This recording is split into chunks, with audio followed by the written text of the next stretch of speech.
With the recent news of Chris Chibnall's impending departure from Doctor Who, many are expecting that the BBC will be announcing the new showrunner in the near future.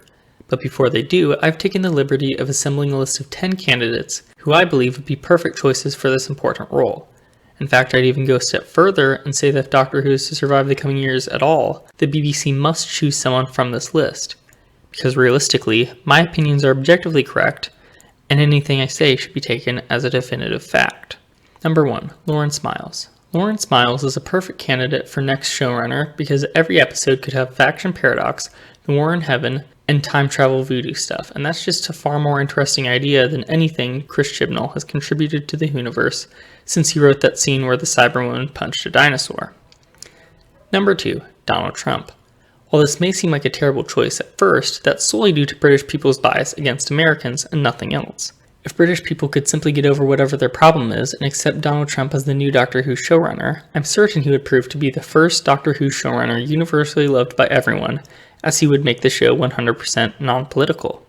Plus, he has experience successfully running things for several years, and knows how to leave a job before he's overstayed his welcome. Number 3. Greta Thunberg. Again, while this may seem like an unusual pick, largely due to the fact that Greta Thunberg is a literal child who has never publicly expressed any interest in Doctor Who whatsoever, she is a good person and could make every episode like Orphan 55, which is good because Orphan 55 has Benny, who is undeniably the one saving grace of the Chibnall era. And who knows, we might even finally get that Vilma spin-off that fans have been clamoring for. Number 4. A random man from an alley who tried to mug me. I know what you're thinking. Finally, a choice that's 100% obvious and completely uncontroversial. What can I say? I respect this random man from an alley who tried to mug me's ability to not be afraid of what others might think and even potentially to do the unpopular thing and think outside the box. Number 5. Paul McCartney. As everyone knows, Australian pop singer Paul McCartney is the greatest human being ever.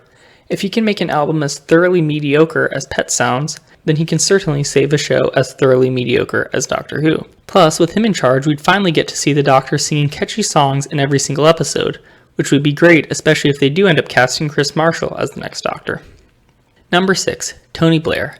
As we all know, Tony Blair was a strong Prime Minister, and he'd be an equally strong showrunner. While the show has often balanced fantasy and sci-fi, he'd take the show a third way into a better future, making a global change to the show's reputation. Plus, he has eyes, and Peter Capaldi has eyes. Need I say more?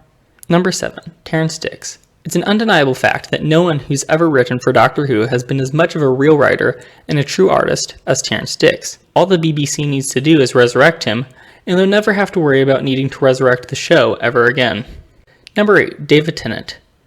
David Tennant is a good choice for showrunner because he was a good Doctor Who, and every episode could have Wilf and him, and he married Peter Davison's daughter, so the Doctor married the Doctor's daughter, which is funny because incest. Number 9. Tommy Wiseau. Tommy Wiseau is an international treasure who made the Citizen Kane of movies, and I know he would bring the same amount of raw emotion and pathos to Doctor Who. You are tearing me apart, Daleks. Number 10. Stephen Moffat and Russell T Davies. Now, I know they were already showrunners, but this time they could come back and be combined into one four-armed, five-legged, two-headed entity. Like some kind of hybrid, if you will. And then they could save the show from the evil Chin Crisball, and Doctor Who would be good forever because not only would they never want to leave, the BBC has the power to ensure that they never could leave, regardless of whether they wanted to or not. Anyway, that's the list. Please share this and send it to the BBC so that they will not make the terrible decision to hire someone who is not on this list. The only way that a show with as rich of a history and niche a fanbase as Doc Martin manages to last for decades is by listening to every single whim and desire of its fanbase. Insert outro to be written and recorded later here.